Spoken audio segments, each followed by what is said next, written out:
के हालात बने हुए हैं। ममता बनर्जी क्योंकि पहुंची हैं और ममता बनर्जी की मुलाकात का सिलसिला भी जारी है। वहीं देखिए, सबसे पहले बात असम मिजोरम के बीच सीमा विवाद की, जिसमें कल हुई हिंसा में 5 पुलिसकर्मियों की जान चली गई। असम मिजोरम सीमा विवाद पर हुई हिंसा की घटना को लेकर गृह मंत्रालय की विशेष टीम लगातार हालात पर नजर बनाए हुए है। न्यूज 18 के अमित पांडे की खबर है कि दोनों राज्यों के आला अधिकारी मौजूदा हालात में बातचीत कर रहे हैं। सूत्रों के मुताबिक फिलहाल कल की घटना के बाद हालात काबू में हैं। दोनों राज्यों की सीमा पर पहुंचे इन अधिकारियों ने खुफिया विभाग के अधिकारियों और प्रशासनिक अधिकारी इसमें शामिल हैं।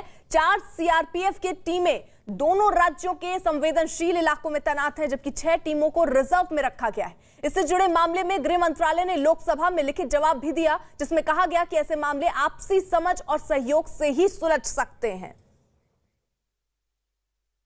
इस बीच कानून मंत्री किरेन रिजिजू ने दोनों राज्यों से शांति बनाने की अपील की। North East MPs Forum also, we do appeal both the people of Assam and people of Mizoram to maintain peace, harmony. We must stand united. We should not be divided. So North East MPs Forum is making appeal to the people living in the border areas. Amit हमारे साथ जुड़ चुके हैं और जानकारी के साथ। Amit,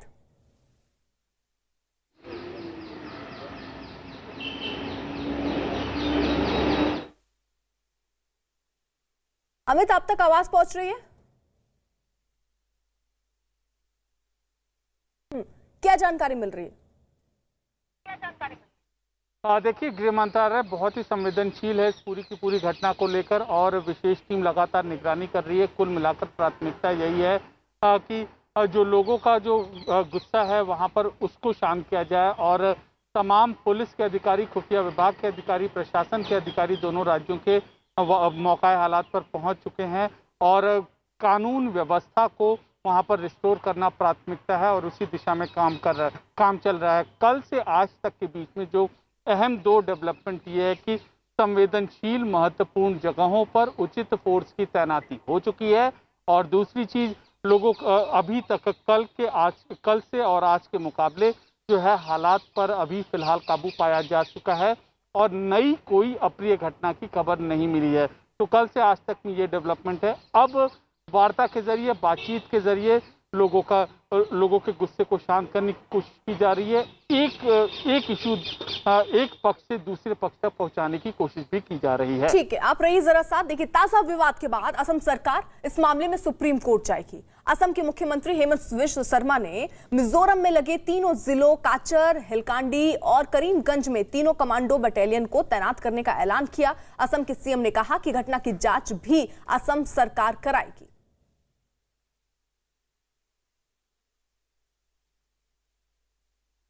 firing का जो घटना हुआ वो असम का सीमा में हुआ है, तो असम पुलिस को इसको इन्वेस्टिगेट करना पड़ेगा। असम पुलिस को केस रजिस्टर करना पड़ेगा, बिकॉज जहां में इंसिडेंट हुआ है, फायरिंग हुआ है, काफी सिविलियन लोग इसमें इन्वॉल्व है। वो सिविलियन लोग को आर्म्स कहाँ से मिला? सो जब थोड़ा सा ठीक हो जाएगा हम लोग को इन्वेस्टिगेट करना पड़ेगा।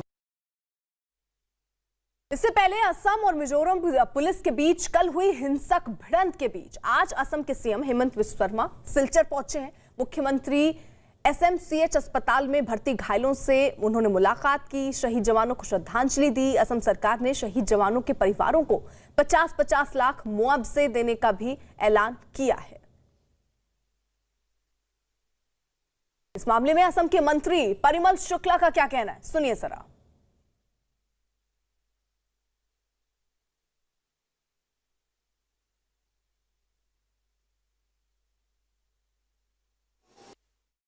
वहाँ का जो बॉर्डर का एसपी है, इन लोग का साथ बैठ के बातचीत चल रहा था। उसी टाइम पे जैसा क्या कहूँ आपको कि कोई कारण नहीं है, ऐसा ही पहले तो पत्थर या ईटा वगैरह दे के पहले वो हंगामा मचाया, उसका बाद में बस अंधाधुंधा बस फायरिंग शुरुआत किया। फायरिंग में अभी तक 6 पुलिस पर्सनल का जान गया। अभी भी ऊपर में बहुत सारे आदमी हैं, करीबन 80 आदमी अभी इंजर्ड है। जरा दो तस्वीरें भी आपके सामने रख रहे हैं, जहां देखिए बाकायदा मुख्यमंत्री पहुंचे, शहीदों को श्रद्धांजलि उन्होंने दी, घायलों से वो मिले हैं और उनसे मुलाकात करके उनका हालचाल जाना है। और साथ ही साथ ये भी कहा गया है कि इसकी जांच भी अब कराई जाएगी कि आखिरकार ये कैसे हुआ। 4 सीआरपीएफ की टीमें दोनों राज्यों के संवेदनशील इलाकों में भी तैनात हैं और 6 टीमों को रिजर्व में रखा गया है। और इससे जुड़े मामले में गृह मंत्रालय ने लोकसभा में लिखित जवाब भी दिया है, जिसमें कहा गया कि ऐसे मामले आपसी समझ और सहयोग से सुलझ सकते हैं। अमित, क्या जानकारी मिल रही है, क्योंकि आज लोकसभा में लिखित जवाब भी दिया गया, उसमें क्या कुछ कहा गया, कैसे ही घटना घटी, क्या रहा था?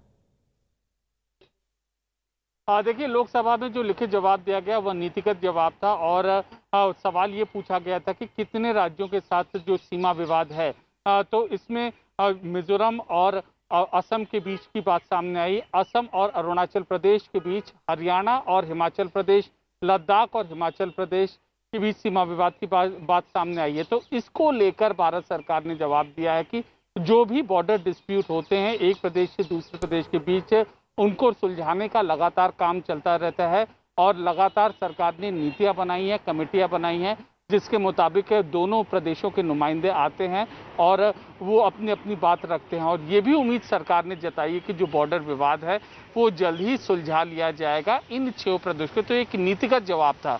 अब जहां तक इस घटना का सवाल है, तो इस घटना को लेकर बेहद गंभीर है सरकार और आला अधिकारियों की टीम लगातार मौके से पल पल की यहाँ पर जानकारी ले रही है। हम उम्मीद कर सकते हैं कि इस घटना के बाद जिस तरीके से आतंकी संगठनों के शांति वार्ता के लिए वार्ताकार नियुक्त होते हैं, उसी तरीके से बॉर्डर डिस्प्यूट को हल करने के लिए अहम लोगों की नियुक्ति होगी और वार्ता का दौर एक बार फिर शुरू होगा। बिल्कुल, तो देखिए असम के सीएम ने तो बाकायदा ये भी कहा है कि घटना की जांच भी असम सरकार कराएगी। ये बात भी मुख्यमंत्री की तरफ से कही गई जब वो पहुंचे हैं, घायलों से उन्होंने मुलाकात की और वहां श्रद्धांजलि देने के लिए वो पहुंचे हैं। मुआवजे का ऐलान हो चुका है, लेकिन जवाब लोकसभा में दिया गया जिसमें यह कहा गया कि बातचीत से विवाद को सुलझा लिया जाएगा। कांग्रेस ने असम मिजोरम विवाद पर 7 सदस्यों की कमेटी गठित की है, जिसमें भूपेन वोरा, गौरव गोगोई और सुष्मिता देव को शामिल किया गया। इस मामले में असम के कांग्रेस सांसदों और विधायकों का एक दल प्रभावित इलाकों का दौरा करेगा और लोगों से मिलेगा। कांग्रेस ने इस मामले में जांच की मांग की है। संसद में स्थगन प्रस्ताव भी दिया गया है। मिजोरम की जो रूलिंग पार्टी है वो एनडीए अलायंस पार्टनर है। असम के मुख्यमंत्री भाजपा के हैं। दोनों आमने सामने हैं, एक दूसरे से बात नहीं करते हैं और ट्विटर के माध्यम से उनसे चर्चा हो रही है। यही जो अविश्वास एनडीए के अंदर है और जो एक अराजकता की स्थिति बन गई है, ये चिंताजनक है।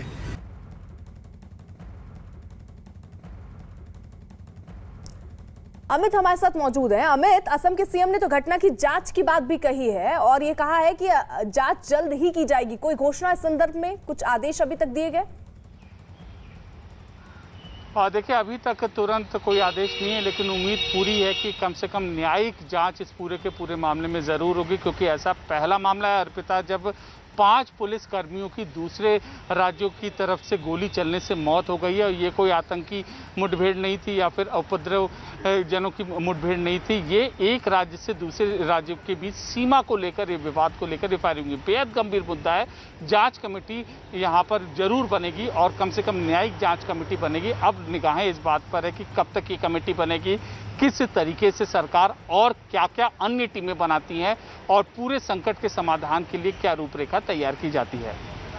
देखिए, अभी फिलहाल कई जगहों पर विवाद जो चल रहा था उसको लेकर अभी फिलहाल कोशिश की जा रही है। काफी टीमें तैनात की गई हैं कि वहां कोई माहौल बिगड़े नहीं। साथ ही साथ जांच की बात भी की गई कि आखिरकार ये कैसे हुआ। सीएम खुद इस पर लगातार बात भी कर रहे हैं और एक्शन मूड पर भी नजर आ रहे हैं।